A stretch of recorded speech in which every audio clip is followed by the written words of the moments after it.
Bismillah, ada yang makin bulat tapi tetap datar. Ada yang tetap tipis tapi makin besar. Dan juga ada yang jadi bundar. Apakah itu? Biar nggak penasaran lagi, yuk disimak semua bahasan yang akan saya paparkan mengenai iQOO Z10 ini. Ya, penerus Z9 yang super worth it itu sekarang sudah hadir. Yang saya pegang ini varian warna Nitro Black dan juga ada warna Quantum Silver ya, setahu saya.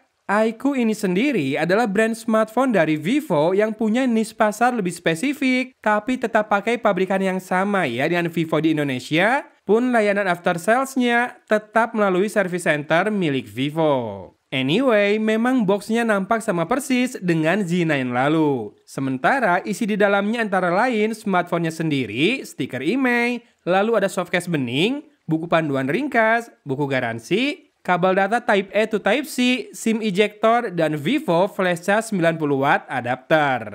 Di smartphone-nya sendiri sudah terpasang anti gores semacam hydrogel karena layar iQOO Z10 ini memiliki tepian membulat yang dinamakan quad curve. Namun panel layarnya tetap flat ya. Jadi tepiannya membulat sehingga lebih lembut di kulit namun tetap nyaman buat para gamer sekalipun. Jadi di sini sudah terjawab ya, apa yang membulat namun tetap datar tadi. Anyway, panel layarnya sendiri menggunakan POLED yang lebih tangguh, resolusinya Full HD+ dengan refresh rate 120Hz dan kecerahan maksimal di 5000 nits. Bezelnya setipis 1,86 mm saja dan tentunya tersemat kamera depan dalam sebuah punch hole di layar ini plus juga screen touch ID. Dan di iQOO Z10 ini always on display hanya tersedia dalam dua mode, yaitu menyala dengan disentuh layarnya atau sedikit diangkat dan digerakkan. Mungkin ini karena penggunaan panel POLED tadi ya. Yang jelas layarnya ini sudah mendapat Low Blue Light Certification dari SGS. Oke, sekarang kita telusuri sisi lain dulu. Dimulai dari sisi atas yang hanya terdapat secondary microphone untuk noise cancelling. Sisi kiri bahkan kosong, sementara sisi kanan seperti biasa terdapat tombol power dan volume rocker. Di sisi bawah ada speaker grill, port Type-C, mikrofon utama, dan SIM tray yang berisi 2 slot nano SIM card. Tidak ada pilihan ekspansi storage di smartphone ini, karena pengguna bisa memilih varian storage mulai dari 128GB sampai 512GB. Iya, kamu nggak salah dengar. Ini adalah Z-series pertama iQOO yang dijual dengan storage hingga 512GB resmi di Indonesia. Untuk harga, varian terbawah iQOO Z10 ini malah dijual lebih murah dari saat Z9 pertama diperkenalkan loh. Bahkan ada promo diskon segala yang akan saya infokan di akhir video. Untuk pilihan RAM, ada varian 8 dan juga 12GB dengan tipe LPDDR4X. Dapur pacunya dipercayakan pada SoC besutan Qualcomm yaitu Snapdragon 7S Gen 3. Prosesor 4nm ini saya cek skor benchmark AnTuTu-nya masih di range yang sama dengan 7 Gen 3 yang digunakan iQOO Z9 yaitu pada kisaran di atas 800 ribuan. Pastinya sudah saya tes gaming juga seperti biasa, bahkan beberapa kali. Selain karena enjoy main, saya juga punya PR buat menghabiskan baterai HP ini soalnya. Di PUBG Mobile, settingan mentoknya di HDR Extreme atau Ultra HDR Ultra. Saya sudah coba main di Smooth Extreme dan juga HDR Extreme, sama-sama lancar dan juga bisa main agresif. Dan karena gameplay terasa smooth, jadi berani nih one-on-one biar banyak kills. Suhu juga sangat aman, menghangat sedikit saja meski saya bermain mengandalkan sinyal seluler doang. Malah sebetulnya selama pengujian iQOO Z10 ini, saya sangat jarang bertemu sinyal Wi-Fi. Iya, karena lebih sering di luar rumah, lebih tepatnya menunggui ibu saya dirawat di rumah sakit. Dan sungguh, smartphone ini bisa diandalkan karena saya bisa pakai terus mengisi waktu sembari menunggu tanpa harus dekat-dekat ke colokan listrik. 2 kali saya catat, dari 100 ke 15% baterai tersisa selalu berhasil menembus 2 kali 24 jam. Dengan screen on time 7 hingga 8 jam. Artinya, dengan pemakaian wajar cenderung intens, nyaris tanpa wifi, termasuk penggunaan untuk sosmed, chatting, streaming, tes kamera, dan juga gaming, iQOO Z10 ini punya battery life yang sangat panjang. Kuncinya ada di kapasitas baterainya yang ekstra besar 7300 mAh. Bahkan baterainya ini menyabat rekor muri untuk baterai smartphone terbesar di Indonesia. Yang bikin gak nyangka dengan baterai segitu besar, ketebalan smartphone ini hanya 7,89 mm saja.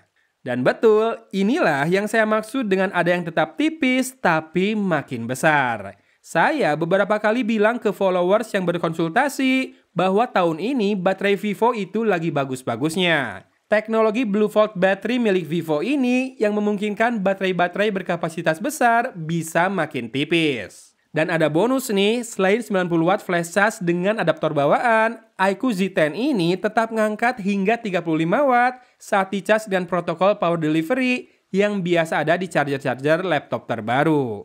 Plus kabar baiknya buat para gamers, HP ini sudah mendukung bypass charging juga. Mantap lah.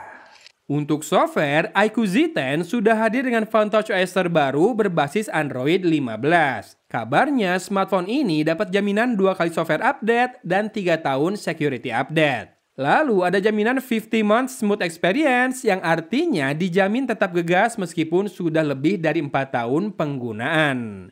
Beberapa fitur AI juga sudah hadir semisal live text untuk salin tulisan dalam gambar, circle to search, note assist untuk merangkum catatan, super dokumen, hingga voice changer untuk game. Masalah durability nampak makin jadi sesuatu yang wajib ya di 2025 ini. Dan tak lupa, iQOO Z10 sudah tersertifikasi standar militer STD 1810H dengan Water and Dust Proof Rating IP65. Saya sudah coba siram smartphone ini, aman ya hasilnya. Malah sebetulnya iQOO Z10 ini sudah diuji dengan simulasi hujan selama 12 jam loh di sana. Ngomong-ngomong, dari tadi kita belum bahas back cover iQOO Z10 ini ya. Pada sisi belakang berfinishing matte ini, ada frame bundar glossy yang berisikan 4 buah lingkaran. Yang terbawah itu infrared blaster untuk fungsi remote, yang atas LED flash dan yang kiri adalah kamera bokeh 2 megapiksel.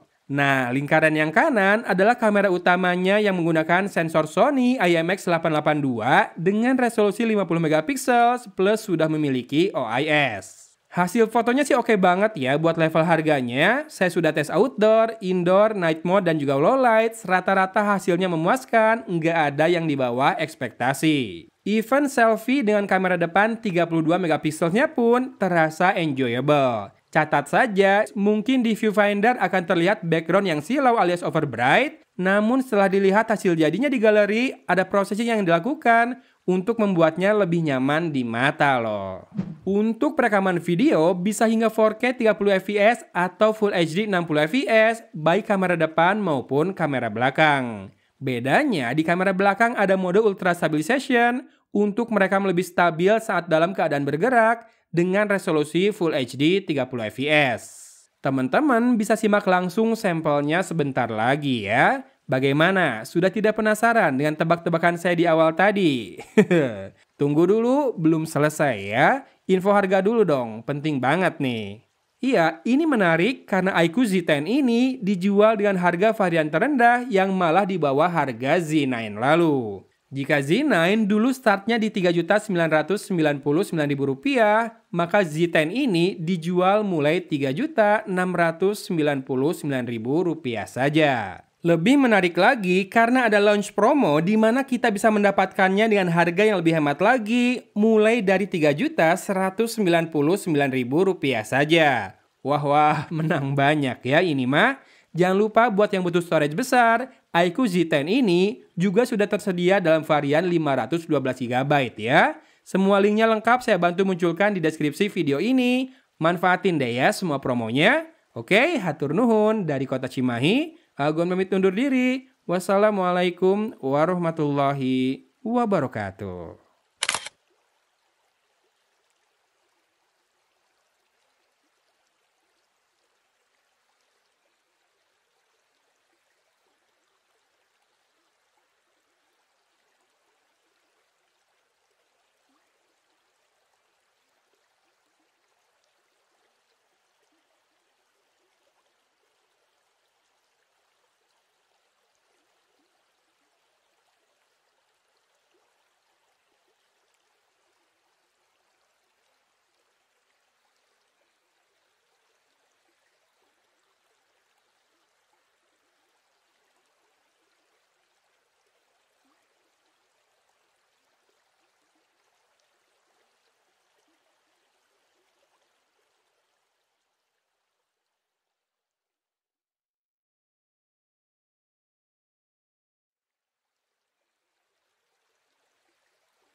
Rekam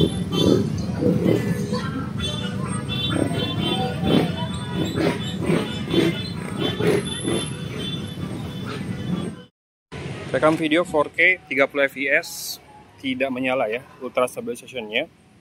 Kita coba panning dan juga tilting. Habis ini kita coba rekam di Full HD 30 fps tanpa stabilization tetap.